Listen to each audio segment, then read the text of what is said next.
Hey everybody, welcome back to Going for Two with Jack Taylor. My name is Jack Taylor, My name's Hunter too.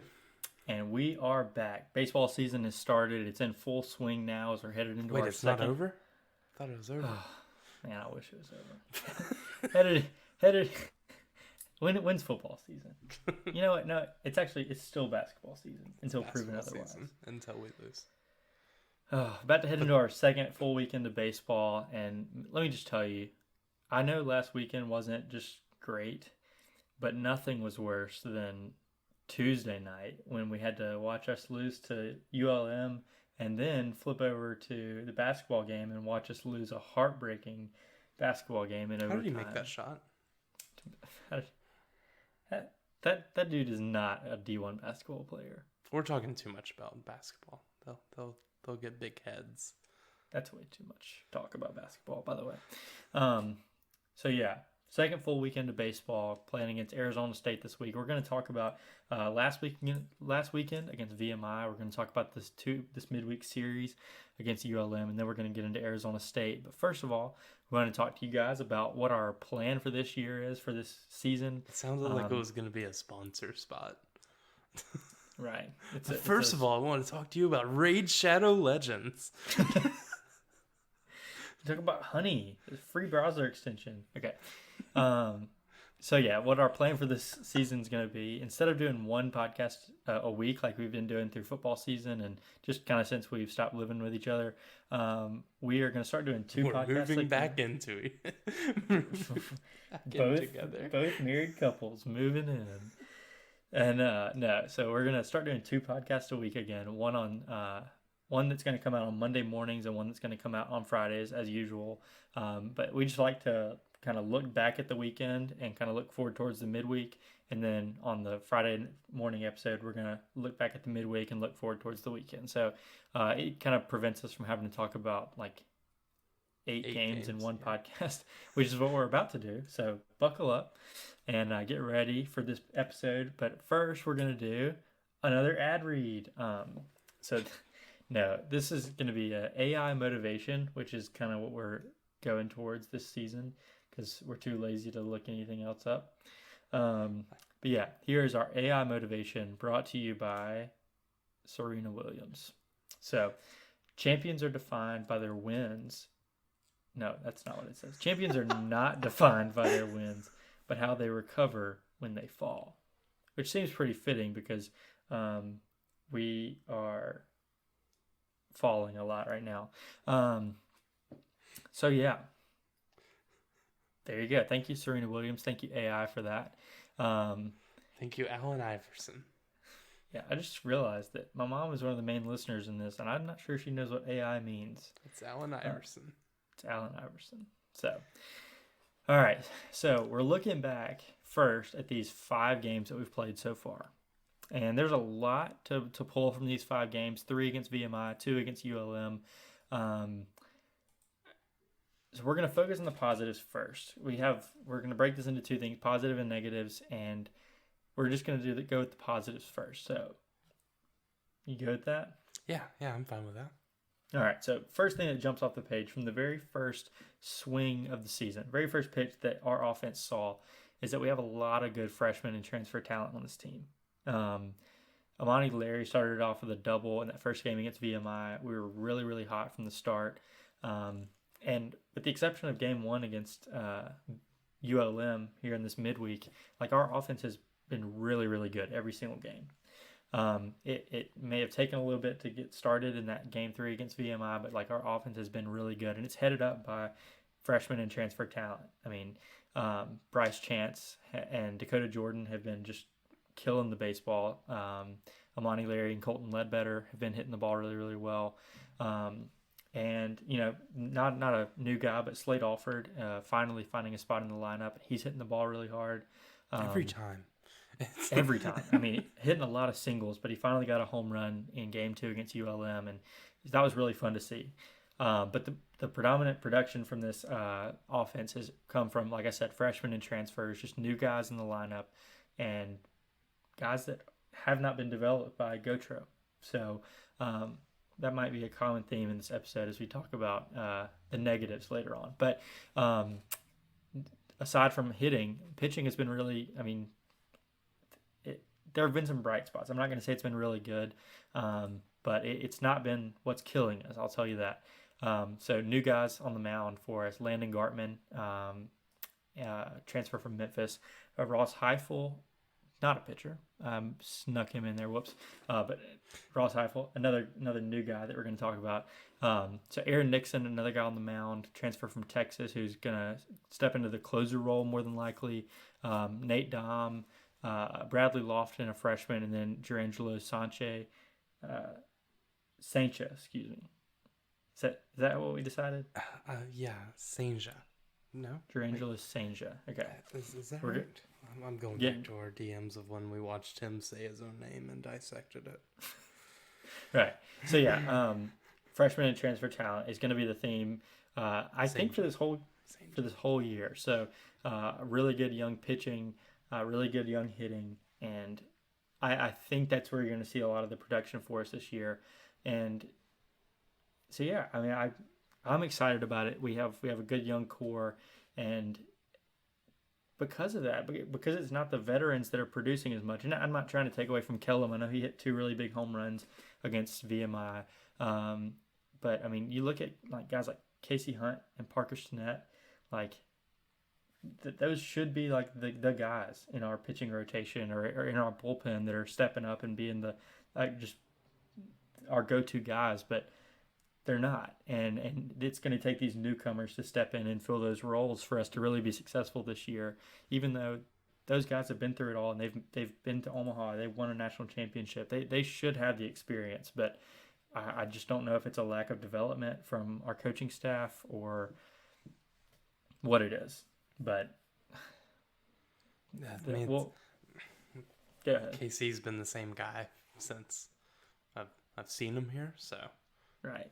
And Parker has shown flashes here and there. He got some starting opportunities last year when we had a rotation that just kept on losing pieces. He got some starting opportunities and just has not broken through. And so I have really no faith that either of those guys are gonna produce at a high level at all. So it's gonna take these freshmen and these transfers to really step up and be that guy. Speaking of, though, trying to focus on the positives here in this first part, I really do think that we have found some good possibilities for our starting rotation. So Jurangelo, Landon Gartman, Bradley Lofton, and Cade Smith, all viable options. I know this weekend we're going to see Aintema on the mound in the Saturday start. That's really just because we haven't gotten it lined up yet. You know, it's only been 1 week, and so that game Tuesday, right? So I mean, that's not going to be a set in stone thing. That's just for this weekend. I mean, if he goes like 8, no hit. Yeah, I mean, I'm definitely not gonna be mad if that happens. But Bradley Lofton started against ULM, and do you have his stats readily available? I can pull that real quick. Okay. He didn't go very deep into the game, but I really liked the stuff, and he was really hurt by some errors. I mean, he was almost going to work a few quick innings, and then an error here and there by Slade Alford or Lane Forsythe just kind of extended innings and ultimately shortened his outing. Yeah, he went 4 innings, 0 earned run, 2 hit, 4 walks, 8 strikeouts. But his pitch count got up to 82. And you're right. Like, it was getting to like, okay, this is an efficient inning. He's out of it. I mean, even in his first inning, I think he got 2 quick outs, and then they got a hit with 2 outs, and that's where one of his runs came in. I think it's the only run he gave up, and it wasn't even an earned run. And then as soon as he came out of that game is when it all hit the fan, and they jumped out to a big lead, hitting a few home runs here and there. But yeah, I think, you know, if he can learn to deal with adversity, you know, I don't see this team changing too much. I hope it does. I hope it turns. But I mean, I think we're going to be a team that's going to commit errors here and there. So he's going to have to learn how to deal with those and just get back on the mound and finish the job. And I don't know if it's that he gets mad at himself, gets mad at the defense, what it is, but I think he has a really good shot to be a good pitcher for us. And I hope he finds a starting job. Do we want to talk about kind of like what we would like to do on our weekend rotation? Yeah, go for it. Because I pretty much have my thing. Yeah. Okay. You throw Lou and Lofton back to back on Friday. They're just going. That's your two arms for Friday. Nixon can come in if they get it done. Lou has the best stuff on the team. Right. Thank God he's not 6'1" because he would be a Milwaukee Brewer right now. Legitimately, 98 from the right side and 92 from the left side. And his changeup is insane from the right. Yeah, I mean it is nuts. It's crazy. Go ahead. Like you put him there. I think you let our two freshmen go, and you have the arms. Let's go with it. Because, I mean, Cade. I love Cade. I loved Cade for like 3 years at this point. Mm-hmm. It's kind of a waste if you put him out there against someone else's Friday night starter. Right. Especially with like how the tiers of Friday night starters go. Like, yeah, I mean, I love. He's not going against Skeens. He's not Paul Skeens. Right. Like he's not going against Skeens. Hunter Elliott. I know there's something weird going on with his elbow, but I mean, is he really going to go up? I think he may have beat him last year, but I think Cade did win the Sunday game, or at least was on the mound to start it. But anyway. But like it's just that type of thing. So I think you go with your two best arms, or your two most, I guess, stuff. They're freshmen. Lou gives you something weird. Like I trust him. I mean, if he can go get 4 and then Gartman's right behind him and gets 3, you're really close to having that game done. Then you can go Dom for an inning and Nixon for 1. Yeah. If you're in the position to, you don't have to waste them if you're losing, obviously. Yeah, and then I think you go Cade on Saturday. I think that's a pretty good spot for him. And then you just go out there and you let Gartman battle on Sunday. Right. I really did like Gartman. You were there to see him pitch, but 5 innings and gave up hits, but he only walked 1 batter in 5 innings, gave up 6 hits, 3 earned runs, walked 1 and struck out 8. And for a Sunday starter, I'll take it. And I know that was against VMI, but I mean he's proven he can be a Friday night starter for a team like Memphis, who they're not making deep regional runs or anything, but I mean it's a D1 baseball team. Yeah. He's a Friday night starter for him. He can be a Sunday starter in the SEC. I mean, heck, you go out there and you give up 3 or 4. Especially it shouldn't matter. Especially with an offense like ours. I mean, I think Sundays are kind of turning it should back. Not matter. SEC Sundays are turning back to what they used to be, where you're going to see some 10-9 and 15-14 kind of crazy games. And if you have a pitcher that can limit that, for 5 innings, you'll take it every day. Yeah. So I like your plan. I do think it might be a little weird seeing 2 legitimate starters going like back to back on a Friday night. But if that's what it takes to get experience for next year, because no matter what, we're gonna have Lofton and Sancha next year. So God, I mean, I am so happy that that Lou is good. And what was so funny is that he came in the other day, and the day that you were there, came in out of the bullpen, and he had slept on his arm funny or whatever, so he was only throwing it from the right side, and so like nobody really noticed, nobody said anything, and then as soon as he comes in and throws with both arms in a game, I mean, I can't go on my Instagram without seeing that some other account has posted him. Like, Stephen Schock was the only guy that posted about him about Sunday. He was wait until he starts throwing with both arms. Right. So, I saw John Boy post about it. I saw MLB, ESPN, SEC Network. Yahoo, I think, was posting about it randomly. 1.7. Yeah, I mean, it was... This dude has got the star power, and he's got the media buzz all around him. I mean, just imagine if we can make a run. I mean, this dude's getting all the interviews. So... it's fun having a guy like that on your team. I mean, It's such a weird thing that I don't even know if it starts to not work. Heck, he's throwing with both arms. Yeah. It's just cool. That's pretty neat. I think we can all appreciate that. Right. But yeah, that's what I think, at least on starting rotation. Okay, I like it.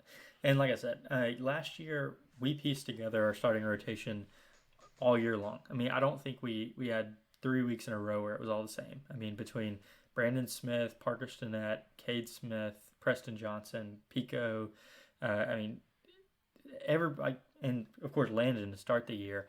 I mean, I think everybody got a chance to start a game last year just because we couldn't figure out a combination that was working. I kind of want to look up how many people started a game last year. Yeah, I mean it was sad. So I mean the fact that we have 4 legitimate guys and heck, Eintema is going to go out there this weekend. We could have 5 legitimate starters if we wanted to. I know Tyler Davis has done it before. He hadn't looked great this year, but I mean he's not in his usual role. So I mean we have a handful of guys that can do it, and I think establishing a rotation early is going to be important just to have rhythm. Every 7 days you're going out there to pitch. It's important to have that rhythm. And all this could make up for a lack of bullpen depth. I mean, having legitimate starters could make up for that because as of right now, we have Cade Smith, Casey Hunt, and Parker Stinnett that are back from last year's team. Everybody else is a new guy. And Pico, who may be back. We might be back. We don't really know. When did he start 2 games last year? Dude, I don't know. I just remember it happening. I don't know if they were midweeks or what was going on, but yeah, we did hear. Or I saw something from Lemonis today that said he's day to day. Said Pico's day to day, and he doesn't expect him to be out for very long, but he will be out for this weekend. So that sounded good. Usually, if it's like a really bad injury, we don't hear anything at all. Like with Landon's thing, we didn't hear anything for like 3 weeks, which is kind of silly.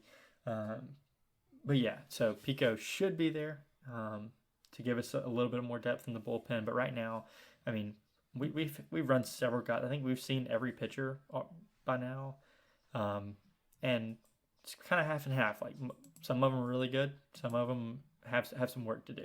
It is 10:47, and there's a bird chirping outside of my window. Well, there you go. I'm sorry. I just had to make that known. That is bizarre. Okay, you're fine.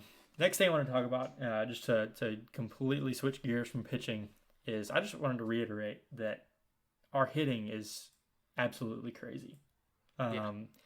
We are facing some really good issues hitting right now, with the fact that we don't know where to put Kellum Clark and Hunter Hines in our lineup, 2 guys that had over 15 home runs last year. Hines hit 300 last year, and we don't know where to put him.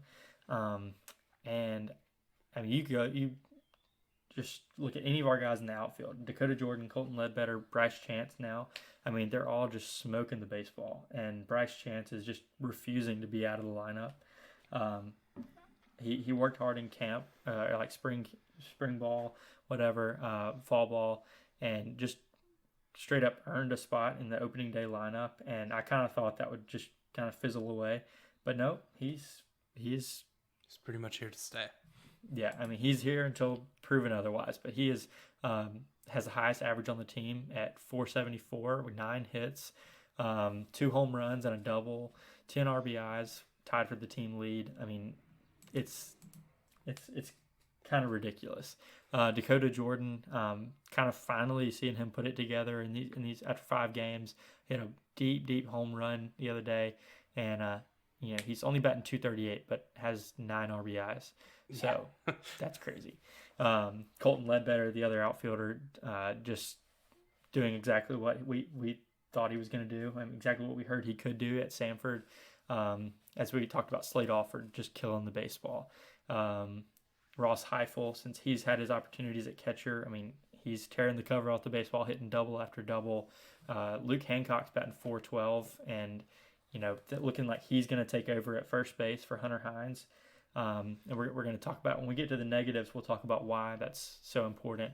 Also, let me add, Luke has looked like not great, and he's batting .412. Right.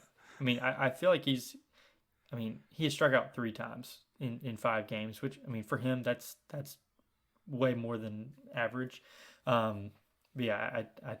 He's got 7 hits and 3 doubles and a home run. Like, it doesn't seem super consistent, and of course he's got 5 walks too, because of course he does. I mean, he really does have the best eye on the team, and we might not talk like we like Luke a lot, and we might not sometimes, but he's going to be a consistent hitter for you. I mean, he's going to be around the 280 mark by the time that you got to have him at first base for his defense. I hate this. But yeah, like I said, I mean, this is causing a problem, and it's a good problem to have, I think. I mean, you can't find a spot for Kellum Clark and Hunter Hines because Bryce Chance and Luke Hancock are hitting the ball so well. And I'm not taking Dakota out either. Yeah, I mean, yeah, that's what I'm saying. Like, I think that Kellum and Hunter Hines could find a spot in the outfield, but like, you're not taking Colton Ledbetter out for him. You're not taking Dakota out for him. There's about one person in the lineup that I would take out, and no one else can play his position. Who's that? Lane. Can Lane play his position? 4 errors. Oh man, well, left side, strong side. Yeah, I mean, it's like Hunter Hines and Kellum. They could play in the outfield, but I mean, you're not taking anybody out for them. And I mean, even Bryce Chance, like, until he slows down, like, I'm not even thinking about it, because every time he comes up to the plate, he's getting an RBI hit. And I mean, you can't touch him. So, like I said, good problem to have, but it is kind of frustrating. Like, you see how good this lineup is, and you're like, how much better could it be with a Hunter Hines that has a little bit more experience this year? So, anyway, with that being said, hitting's great, but I think the balls are completely juiced this year. We've seen 3 balls go over 450 feet, which I don't think I've watched Brad Cumbas play for 3 years, and I don't think I ever saw him hit a ball 450 feet, and I know he could.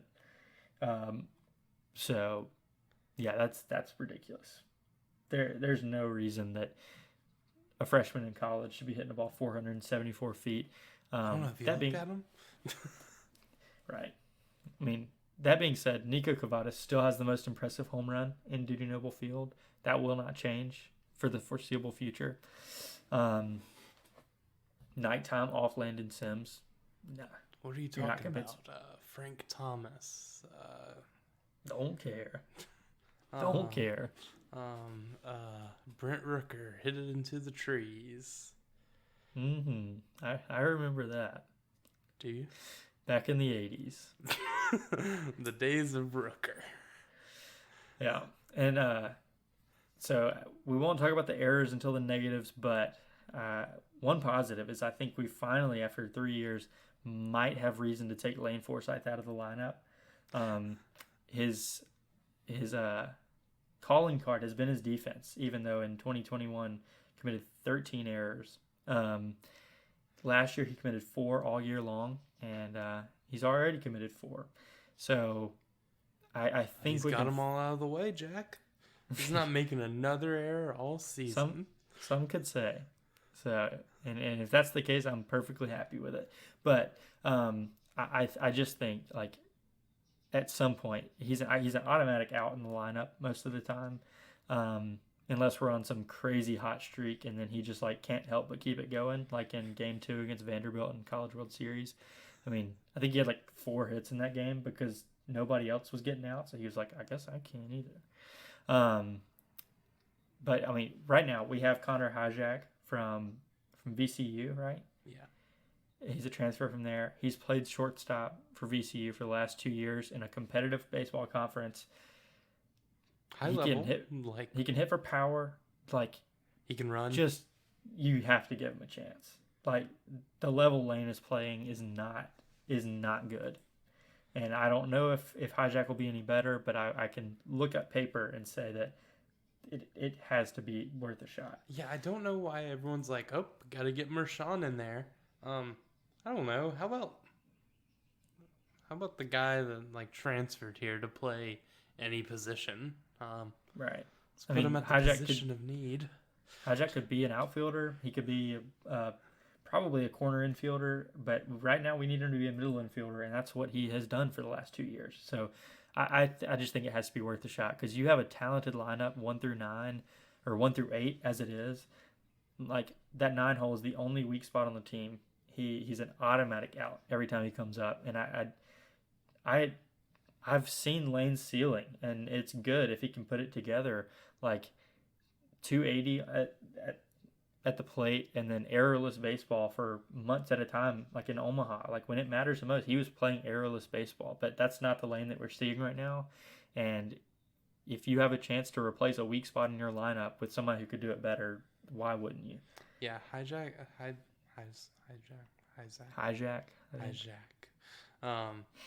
17 stolen bases last year in VCU. I don't understand. I mean, I understand Lemonis like wanting to get the guys that are the veterans. I understand him wanting them to play. I would love for Lane to be the guy. Like if he was playing any better than he is right now, I'd probably be vouching for him. But like, you just cannot. It's just like Luke behind the plate. Like you can't watch that happen and let it continue, knowing that somebody better is on the bench. Or just give him a shot. Like yeah, if he comes in a game, a couple errors and a couple strikeouts, like yeah, just give the nod to Lane, like because he's been there before. Like maybe he'll impress you, but I mean, it really is kind of inexcusable to like watch this keep happening and just let it go. So I mean, I guess we're talking about this in the positives because like there's finally like a time where we can legitimately think about replacing him. I think we've kind of wanted it to happen for 2 years, but we just haven't had anybody ready on the bench. Yeah, or we didn't like it. Yeah, I mean, Leggett I don't think was better except for one at bat in his career. And then Davis Mish, who doesn't even start for ULM now. So shows how much we can develop talent. Yeah, he got on base and scored against us. Lemonis made a mistake. The last positive for the weekend is that our weekend attendance was 33,870. I think it was the highest in the country, but that isn't saying too much because Arkansas didn't play a home series. Okay. Yeah, that pretty much does it. Yeah, Ole Miss did, defending national champions. So, anyway, pretty good. That's it for the positives. I think they let the Rebs get hot, Jack. They let them get hot. I'm gonna say it right now. They let the Rebs get hot, and they shouldn't have. They shouldn't have. Look, I think Lane Forsythe let the Rebs get hot actually, which kind of sucks. So, also, why were they the last team in? The last time I checked, their RPI was 7. Their RPI was 7, and they were the last team in. Why? RPI isn't real. It's just whatever Kendall says. Did Kendall have him in? I don't think Kendall had him in. One guy did because he thought they beat Tennessee. We were joking about like, dude, Bianca's gonna have like a whole thing like watching the selection thing, and they're not gonna get mentioned. And we really did not see that coming. But who did? It was so funny. It's like objectively hilarious. Only Mississippi State. All right, so moving on to the negatives for the weekend, of which there are many, but we're going to try to just be realistic, not trash the team too much. You saw it happen. As the listeners, you all saw it happen. It happened a week ago, so it's not like we're breaking any bad news to you.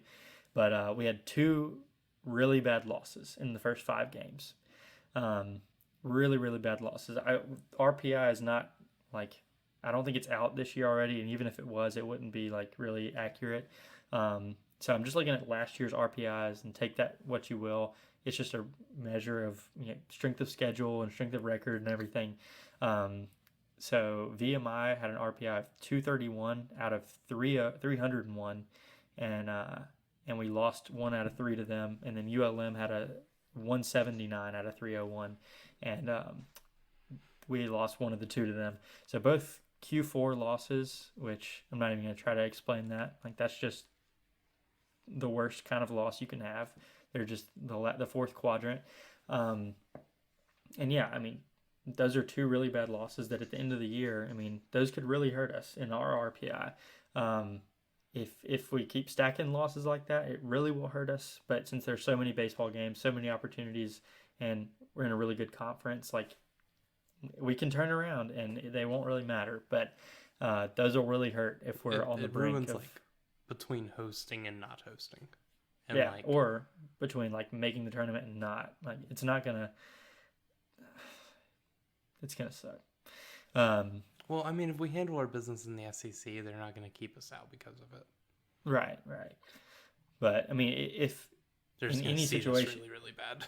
if in any situation we're like on a bubble, those 2 losses are going to be circled, and they're just bad losses. But there are several opportunities to avenge them throughout the season. I mean, a midweek, at least one midweek every single week. So I think we'll be fine. But there's a lot of negatives that we have to turn it around. And first of all, you can't watch any of these 5 games without noticing the obvious, and that's errors. And I just want to get a little something off my chest. I got into a rabbit hole earlier. So we had 12 errors in 5 games. And last year's team finished last in the SEC, 14th out of 14. It took us 27 games to commit our first 12 errors of the season. We only had 34 throughout the whole year. So we've already committed more than 1/3 of our errors from last year. Lane himself had 4 last year, and he already has 4 this year. It is important to note, last year was a historically good fielding team for no reason at all. Well, I guess there are some reasons, and I'll let you dispute that in a second. But yeah, so 2022 team had a 983 fielding percentage, and for those of you who don't know what that means or how good that is, I didn't either. But the record for the best fielding percentage for an entire college baseball season was 985. So we were probably 1 or 2 errors away from being the best fielding team of all time. And that fielding team that had a 985 only played 27 games in a year. So do with that what you will.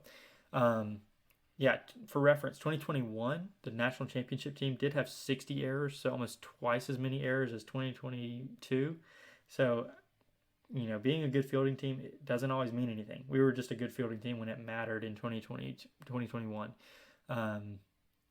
So do with all this what you will, but we are on a pace to blow past last year for errors. And you know what? If you want to take these last 2 years as a sample size, maybe you do want to be up closer to 60 errors and win a national championship than have a historically good fielding team and become last in the SEC. So anyway, our errors they cost us games on it cost us a game against VMI. I mean, that definitely didn't help in a one-run loss to them. That lost us a game, among other things. But it's not good for our young pitchers who are having to throw more than they should. I mean, we've already talked about Bradley Lofton becoming a victim to errors, and you know his outing got cut short because of it. But it just doesn't help build confidence for your pitchers. Your fans obviously don't like it. As a team, it just cannot help you. So the errors have to get better. And if it's Lemonis replacing Forsythe with somebody, or for a game replacing Hunter Hines at first base with Luke Hancock, or maybe replacing Alford if you have another third baseman, I don't know. But I mean, all three of those guys have committed several errors this year, and it's just ugly baseball. Yeah, pretty much. Hunter's main argument was that last year we weren't really getting ground balls. I have the stats up. Okay. So, I'm not gonna look at these stats like relative to anything, but Preston Johnson had 18 home runs hit off of him. That seems like a lot. 5 in one game against Ole Miss, I'm pretty sure. By the way. Brandon Smith also had 18. Cade had 10. So what I'm getting at here is when meatball pitch come in, ball go high in air and either go out of stadium or gets caught or hits a gap. Yeah. So what you're saying is there's not any chance for errors when your pitchers suck. It's like the three, like, is it the 3 true outcomes? Mm-hmm. See, in 2021, national championship year, by the way, we had really good pitching. Best pitching, broke the NCAA record for most strikeouts in a year. Really, really good pitching. But when we didn't strike out batters, they were usually ground outs. So Lane Forsythe had 13 errors in that year at shortstop. Cameron James had 14 at shortstop and third base combined. So 27 errors by the left side of your infield compared to 34 by the entire team last year. So, it really doesn't correlate to a good team at all. But it is crazy to think that last year we were such a bad team and we're almost the best fielding team ever.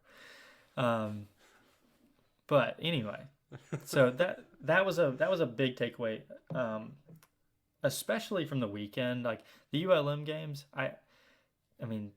they didn't cost us a game. ULM pitching lost us that game, and then it got ugly late when an error turned into an inside the park home run, and maybe. And we couldn't. There was a host of things. It wasn't errors that cost us that. But you look at the weekend and you couldn't even be happy about the wins that we had because the defense looked so bad. And then you see Slate make a really, really bad host of errors at third, and then all of a sudden make this crazy good play against ULM. So if anything, we know the potential is there. It may just be a Cameron James. It may just be a Cameron James thing. If he has time to think about it, he's going to screw it up. But if it's a play the ball is a slow roller or something, he has to get it out quick. He can do it. So you're hoping that's the deal. As more talented hitters come up to the plate against Mississippi State, they're going to hit the ball. Just make it a little bit harder for him so that I have to get the ball out quick. And it's so weird that has been our third base thing for the past 3 years. And right. I think we're right. I do nothing else can explain it. Yeah. I don't know. I saw enough ball of a down the line, grabs it, changes hand and throws. Cameron James does that. Yeah, Cameron James is a talented guy on defense. You saw. I know it's not a ground out or anything, but he can track the ball well, into that camera well in Omaha. He's a good defender. He can move really well, but it's just when he has time to think about it. Give him one. It's either he has time to nailed, or you can't. He has time to double clutch. It's over with. This next thing that we're going to talk about, not really errors, but man, I could call it an error. I wish I could. I wish error it would in go down in the stat book as an error. But Luke Hancock, as our replacement to the one and only Logan Tanner, holy downgrade. What on earth? Our coaches had an entire offseason, perhaps the longest offseason in Mississippi State baseball history. Our season ended mid-May, and they had from then until last Friday to figure out who the catcher was going to be. And they chose Luke over Ross Highfill. Excuse me. Hey Jack, I have one thing to kind of ruin your thing here. Okay. That wasn't the longest off season in the past 4 years. Hey, shut up. Shut up. I really did say the history of Mississippi State baseball and forgot that there was a year-long off-season a year ago, a couple of years ago, whatever. Anyway, so they chose Luke Hancock to be the catcher, and if it didn't just instantly bite him in the butt, got down and begged for him to come back and be our catcher. Just downright guaranteed him the starting spot at catcher. It's only explanation. Gave him the captain C and everything for C for catcher. C for catcher, right? Couple stats for you: 11 stolen bases in Saturday's loss to VMI. The sole reason that we lost, if I might add. 11 stolen. That is a Little League baseball number. I think Brian said that on Thunder and Lightning, and I couldn't put it better myself. That is a Little League baseball number. 11 stolen bases. That's a stretch for a Little League game. I mean, it's like, I think our pitchers walked 11 batters, and they stole 11 bases. So it's like, that's a double. If our pitchers walked a guy, he was automatically at second base by those numbers. I mean, they were turning walks into doubles and triples like it was nothing. And they were 11 for 11. They didn't get thrown out one time on Saturday. None of them were close. I mean, it was unbelievable. And so, in Luke, out of these first 5 games, Luke has started catcher 3 of the 5 games, and he has allowed 15 out of 16 stolen bases. And in 2 games for Ross Highfill, he has allowed 0 stolen bases on 0 attempts. So it's like they're not even trying against Ross. Same teams, by the way. I mean, ULM had their chances to run on Ross, and VMI had their opportunity to run on him, and they didn't, because I don't know what the scouting report on that is. I don't even know if there is one. Ross Highfill has never played a college baseball game in his life. I guess he just looked like a catcher. And I don't know, once you get like 5 or 6 stolen bases, like you might as well keep going. And this could very well have to do with pitch clock or something, and like pitchers not throwing over as much. I have maybe another thing about the pitchers. Okay. Lamona's kind of was like, oh, maybe there's some other things going on, and kind of alluded that the pitchers were like slow to the plate, or like weren't holding the guys on. The guys who got stolen were Casey Hunt and Parker Stinnett. They've been here for 3 years. I mean, I don't know. I've never seen anything like that before. And I think we were 2 innings into the Saturday game. So 11 innings into the baseball season, and I was already ready for a true freshman, Ross Highfill, to come in. And he comes in on Sunday. I went up there and changed it. Got a hit, doesn't allow any stolen bases. Just to point out, he frames really well. He did have 3 pass balls to Luke's 1, so 2 runners I think did advance because of those, but those are not stolen bases. You still don't want them to happen, but they're not stolen bases. Only one of those turned into a run, I think. Okay, there you go. So yeah, that's one thing that Luke, I guess, has been doing better. I mean, he may be better at the actual catching process, but I'll take my chances. I don't know. Ross caught that high fastball from Lou. Yeah, right.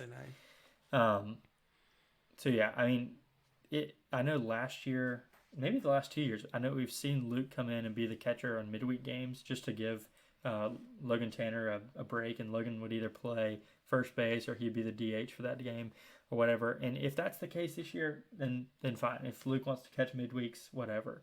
But Ross Highfill needs to be the starting catcher on weekends from here on out. He's proven he can hit the baseball. He's gotten a few doubles. He's fast. He's fast for a catcher. Actually fast. Like that was one huge negative for Logan Tanner. Like if he had a ground ball with a guy on first base, it was going to be a double play every single time. It didn't matter. He's about like Hines. Right. I mean, it's a snail going down the line. But Ross is not a typical catcher. He can run well. He hits the baseball. He frames. He doesn't allow stolen bases. I don't think. I mean, nobody's tried. So I'm assuming that means that nobody can steal on him. He has the attitude like a Logan Tanner, which, love it or hate it, it's what your team needs. And I just think that Luke has a place on this team. It may be at first base. It may be as a pinch hitter. I don't know what it is.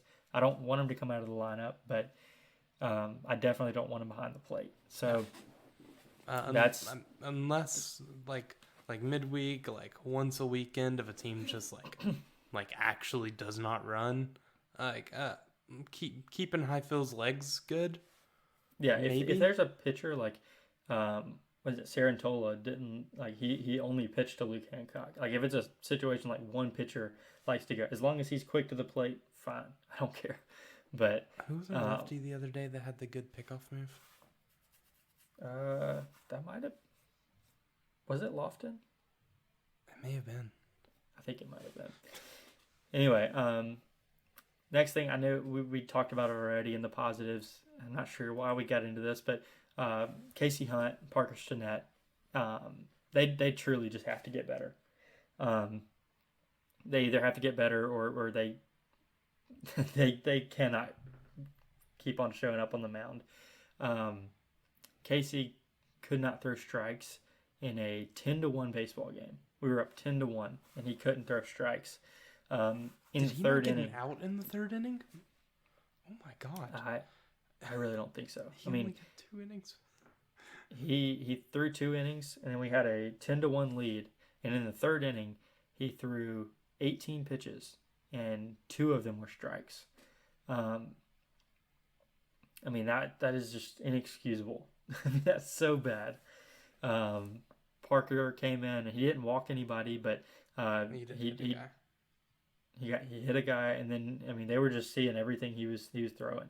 And it's hard for me to believe that. I mean, these guys have been there for 3 years and they haven't improved at all.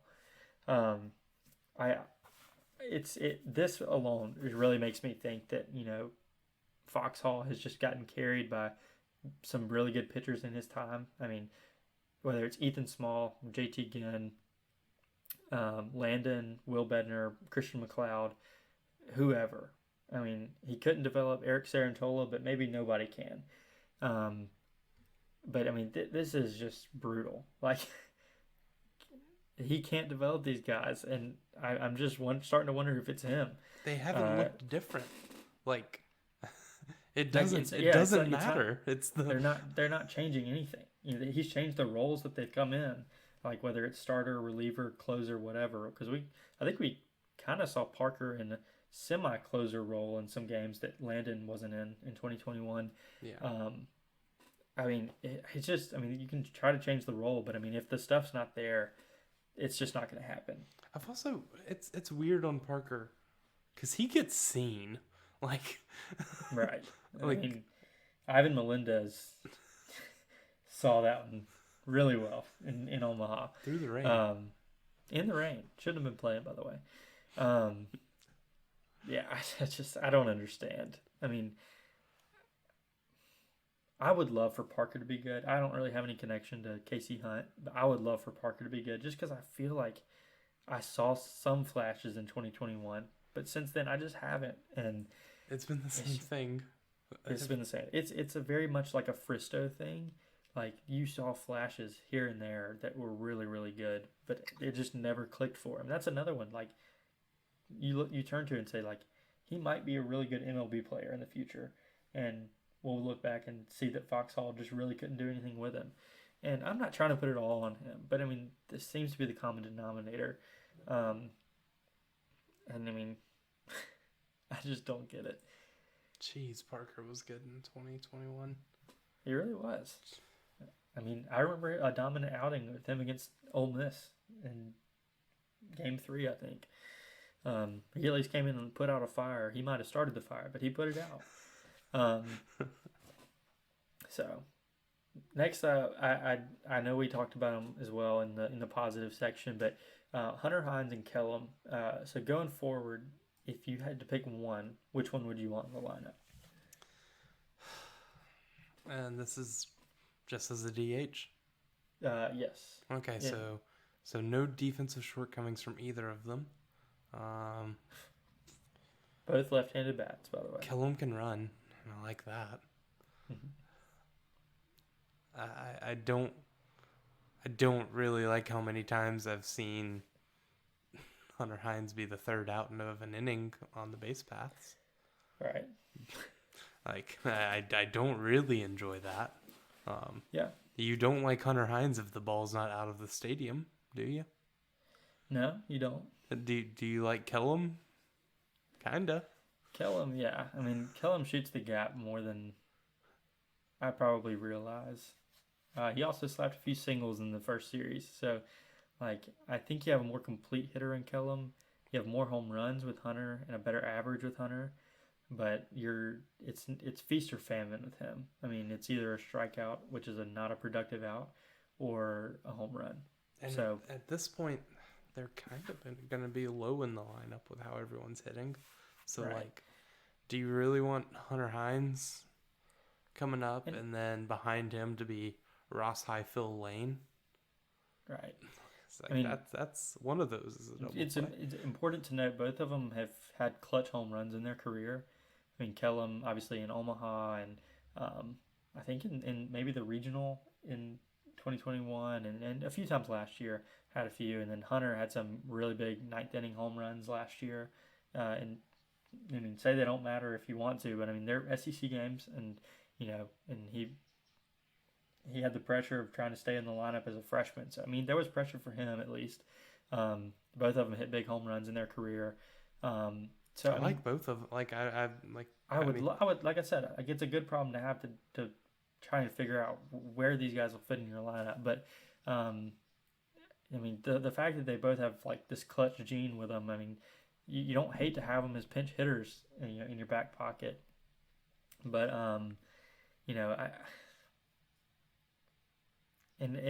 I keep going back to like, I mean, surely we'd rather have Hunter Hines in our lineup than Luke Hancock, but I mean, because Hunter's gonna have or has proven that he can have a higher average than Luke. But the thing is, Luke has productive outs, whether they're sac flies or just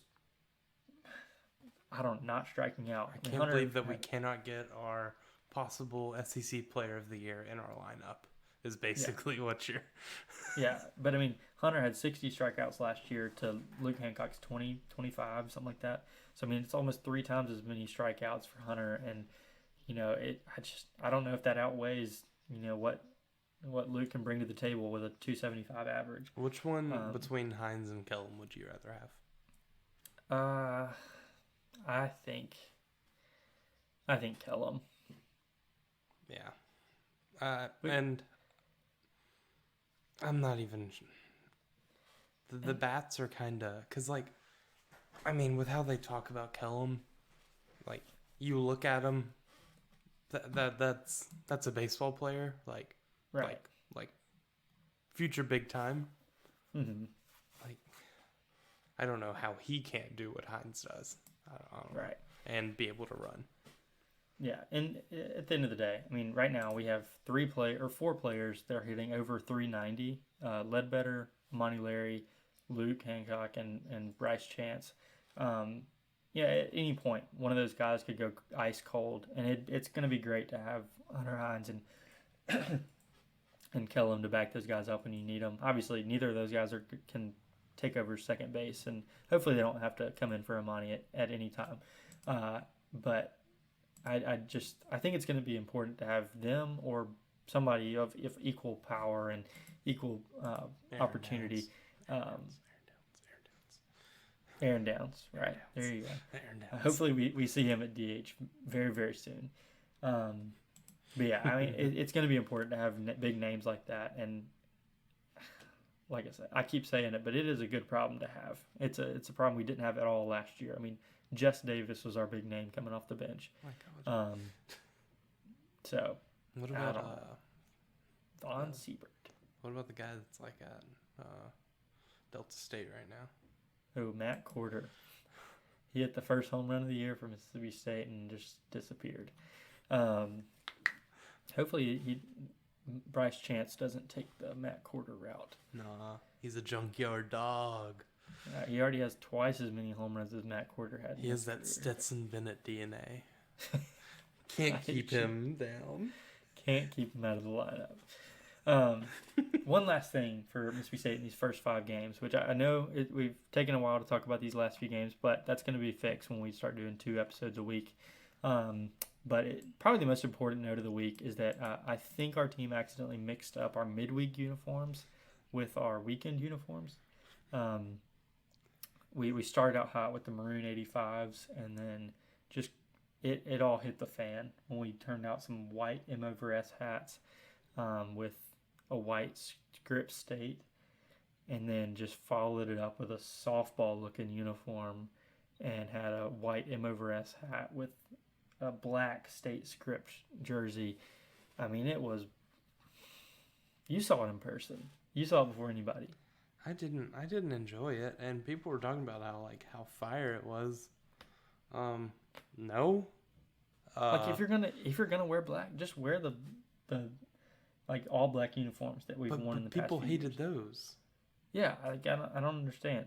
Like if you're gonna wear black, just fully commit to it. We don't need white batting helmets and white hats. I don't understand the white helmets. What? I don't understand the white helmets part of it. That's white pants white pants. Okay, people thought the black pants looked like softball uniforms. I would argue that they both look like softball uniforms, and we should wear something like white pins, white 85s, anything else. I would argue that the white batting helmets looks way more like a softball team. But yeah, we come out in the midweek against ULM, and we have white 85s and then white pins with the M over S on the like pocket little pocket tee kind of thing. I mean, it's like they just mixed them up on the schedule or something. It was really, really weird. The black hats were so good for the nickel I know. blacks. And with black batting helmets too. So yeah, I don't understand. Hopefully that gets sorted out. Hopefully, I mean, usually they kind of listen to fans on Twitter, right? Like unless the team's like undefeated. They liked them. Unless the fans are like, or unless the team's like undefeated in them, they won't change it. But I don't know. People I think them, they got Jack. I think they got an equal amount of hate and love though. I don't know. But anyway, we're gonna move on from that to a few things happening around the country, and then we'll finish off with our Arizona State preview that Hunter has constructed for us. So not too many things from around the country this first weekend, but Hunter Elliott, Friday night starter for Ole Miss. Maybe. Yeah, Weird. there's an MRI going on, a big threat of him having to go undergo Tommy John surgery for his UCL. I really do hope that's not the case. I mean, we've seen it happen with an LSU pitcher and an Arkansas pitcher. Saw it happen with Landon Sims last year and countless pitchers in the MLB over the past few years. I hate to see it happen, and from a competitor standpoint, I hope Hunter Elliott is healthy and pitches next weekend and goes lights out. I really do. And if he just happens to miss, Super Bulldog weekend, so be it. I mean, I think he should just take off until after Super Bulldog weekend, and then just have that Mamba mentality. Right. Don't let him keep you out of the lineup. And then as soon as the postseason starts, it's time to rest it. The insurance premiums go up. You're getting late into it. Right. I mean, you don't want to be out for that first full year of minor league ball. They say that's what you don't want to miss. They say that's where all the money is. So yeah, I legitimately, I hope Elliott is fine. I hope the MRI comes back with great results. Cool, dude. It doesn't sound good, but I mean, crazier things have happened. Another thing, just for Mississippi State fans to prove that we're not the only team that has lost an embarrassing game. Vanderbilt, Florida, and Texas A&M all dropped midweek games this week. Vanderbilt, I think, to Central Arkansas, Florida to South Florida, and then A&M lost to Lamar University, I think. None more embarrassing than Florida, who had an 8-3 lead in the ninth inning and then proceeded to give up 7 runs, and so they lost to South Florida. So yeah, I mean, that was just to prove to you that we lost to ULM, we lost to VMI, but we're not the only SEC teams that lost, and all these 3 teams are ranked. So there you go. We don't have to feel too bad until they didn't finish last in the SEC last year. Right. So things are looking up for us. All right. So finishing off the episode with our Arizona State preview. This is obviously our first major test for the year. A Power 5 team. They were equal with us or right there with us in RPI last year. We finished 106. They were 102. So Hunter, what do we have to expect from the Sun Devils this weekend? Okay, so Friday. Well, let's just get it So they weren't very good at pitching last year. They went out and brought in 3 new starting pitchers. Which is crazy. Yeah, they're all supposedly on pitch counts. I think it's around 60, but of innings start being weird, they'll go ahead and pull them. The first guy that we're going to talk about, he did get pulled after like 2 1/3. Okay. Because he was up at 44 pitches, and the inning was just a little weird. But yeah, let's get into it. First guy is Ross Dunn. He will be their Friday night starter. He was at Florida State. Okay. He's a guy that we wanted in the portal. Big time lefty, 6'3", 225. Big guy. His off speed stuff, from what I can tell, looks crazy. Like, if we touch it, I'm gonna be kind of impressed. Yeah. He's gonna eat our big lefty bats lunch. Like, I think that's just what's gonna happen. So Yeah. I hope we, put Downs in the DH. Could be kind of fun. Hopefully it's a big moment for Amani Larry and Dakota to shine. Yeah. But yeah. At Florida State in 2021, he had 12 innings pitched, a 2.13 ERA with 15 Ks, and we'll be throwing Cade Saturday. They have Christian Curtis, a 6'5" right-hander from Texas A&M. He appeared in 5 games last year for A&M. He had 15 strikeouts, the 1.42 ERA.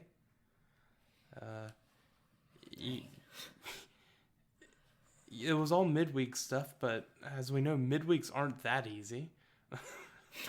Like, that's. I mean, really. Like, I mean, he seems good, but big righty there. It's really impressive how they brought in guys. Right. And I don't understand. And like, not just like big time guys, but they're like big guys. Like they're all over like 6'3". yeah, and then their last guy, their Sunday starter, is a left-handed pitcher, 6'2", from the University of Florida. I'm not really too sure on him, as I don't really know what to do. I tried to like look up some stuff on him, but Arizona State's website has like 5 paragraphs about him. It's like going through every game. It was like stranded his lone inherited base runner is like one of the things. Yeah. This seems like some like HTML like scraping gone wrong, and this is just wrong data. So I didn't really pull much off of that, but Okay. we'll have Gardman going up against him. So Right. Okay. and with it being so early in the season, it's really weird. None of them have allowed a run, so that's good. But they've all gone like 3 innings. So, yeah. I'll be interested to see how they manage. If what their pitch counts, if they extend them a little bit more in a game like this, or if they stay strong to those. Because I'm sure every coach would kind of prefer to have those pitch counts, but when the heat of the moment, and you have a chance to get out of an inning against Mississippi State, if you're going to extend them, I'm kind of excited to see what goes on there. yeah. And then what about from their offensive side? What do we have? From the offensive guys, well, I'm just gonna go as a team here. They're batting .322 with 6 home runs, 18 RBIs, 4 of 6 on stolen bases. So you hear that .322 batting average for the team? Like, that's pretty good, right? Like, wow, they're probably well rounded. No, only 2 guys have a batting average of over 300. It is freshman, I believe he's shortstop, Luke Hill, is batting .636. That doesn't seem real. And then Wyatt Crenshaw is, I think he came over from Colorado Baptist or something. Yeah. And yeah, he's batting .571. So this team is just a whole lot of new. And it's like I think last year we were trying to like talk about teams, and it's like, well, now everyone's just a new team. So like you'd have to like look at where they were in their old teams, lineups, and everything. So Right. Yeah, and I mean that's why the RPI for them probably not as important because I mean they every ended player I just named, they ended around us last year, right at the right around 100, but brought in a lot of talent, just like we did. I think we're a better team than we were when we finished last year. But just to throw some RPI numbers out there and just to tell a little bit about what Arizona State has done this year. So their first series, they swept San Diego State, who was an RPI 220 out of 301 last year. Their scores 6-5, 5-3, and 1-0. So 1 to 2 runs per game. That's what they're winning by. Not really scoring too many runs either, like we were last weekend. Against like a similarly bad team, by the way. UNLV, that was their midweek game this past week. They're an RPI of 111, so right around us in Arizona State. They beat them in the midweek, so they're 4-0 on this young season. We're 3-2. So yeah, I mean, I think this is, like I said, this is going to be our first like for real competition, or real challenge, and I this would be a big series win. I mean, even winning 2 out of 3, I mean, it's really important, and man, it would just be so much fun to win this one. Arizona State's a team that I mean, I think in the past probably decade, you think of, baseball in the state of Arizona, it's Arizona, the Wildcats. It's not Arizona State, but I think historically they're the better team. So, maybe they're on the up and up, and that'd be kind of fun. A team coming back to their prime in baseball. So, all right, well. Jack, I have one question for you about their shortstop, Luke Hill. Okay. Surely he went from Baton Rouge to Arizona State for the education, right? Ooh. Probably so. If only there was like 8 teams around you, that would... I don't know. Man. It's for the education, though. For the education. All right. So we're going to move into some Instagram questions to finish out this episode. And just to remind you all, we are going to start doing 2 episodes per week. So we're going to need Instagram questions on Sunday nights and on Thursday nights from now on. So we'll definitely post a question prompt. But we do want to keep on making sure that, our episodes always end with Instagram questions. So thank you all for sending these in. And we've got a handful of them here. So we'll start with unofficial Hail State. Who's your weekend starters for baseball? So Hunter went through that earlier. Obviously, that's not what's going to happen this week. But, yeah, we kind of like the Durangelo to Lofton on Friday night, Cade Smith, and then Gartman as it stands right now. So, yeah. All right. Next question is from Brooks Taylor. What's your lineup and weekend rotation after these first 5 games? Just answered that. So we'll, do you want to get into the lineup? Let me go. I know we were texting a lot today about this. Yes, we just answered the part about the rotation, and me and Hunter kind of did draft up what our kind of ideal lineup would be, especially going against these certain matchups this weekend. Okay, so I had Larry, Ledbetter, Dakota, Slate, Chance, Luke, Aaron Downs, Highfill, and Husak at shortstop. Okay. I like it. Yeah, that's what I had. That's what we got right now. All right, next question is from Football Freddy 17. Ooh. That's not a question, so we're not going to answer that. Next 2 questions are going to come from Courtney Taylor. Is there still hope for this season? I think there is, or else I wouldn't be talking about it. Last year it got so hard to have a podcast about this team, so we just didn't. We stuck it out longer than most would have, but man, that got brutal. But yeah, I still think there's hope. I mean, as long as we have this young talent. I mean, last year our young talent was a grad transfer named R.J. Yeager, so that was all we had to look forward to. So yeah, I think there's definitely still hope. And then Courtney also asked, what game are you most excited to go to? I think the obvious answer is Super Bulldog weekend against Ole Miss, but I think I'm going to the Southern Miss game in Trustmark Park next week, and also going to the Vanderbilt series in late March. So You gonna go to the Ole Miss game in Pearl as well? Ooh, probably so.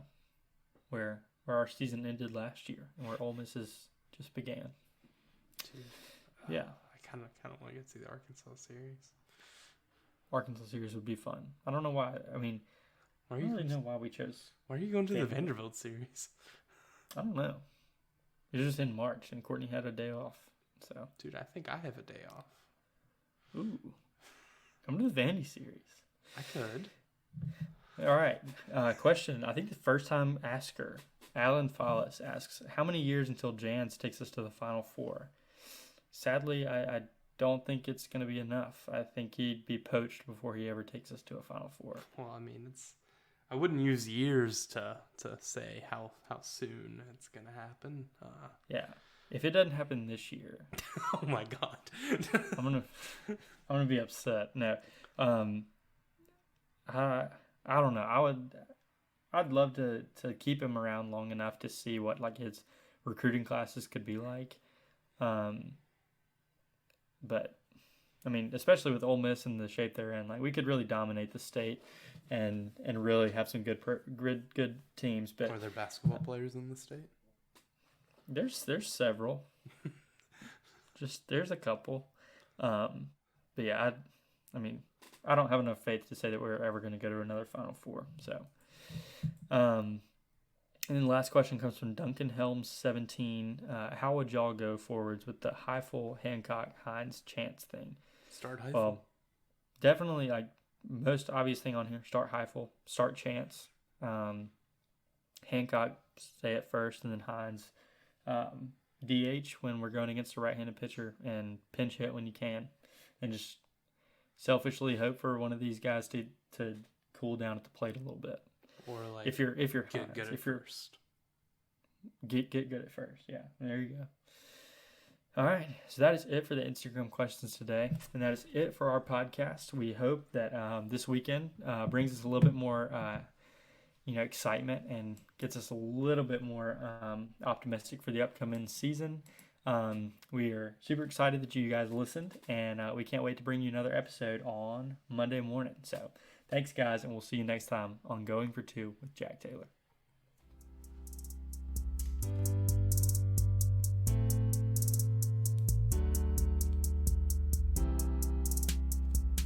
Do you think Luke's listening to this right now? No. He a fake for real. He DMs us all the time but never asks us any questions. Shame. Shame, I know your name.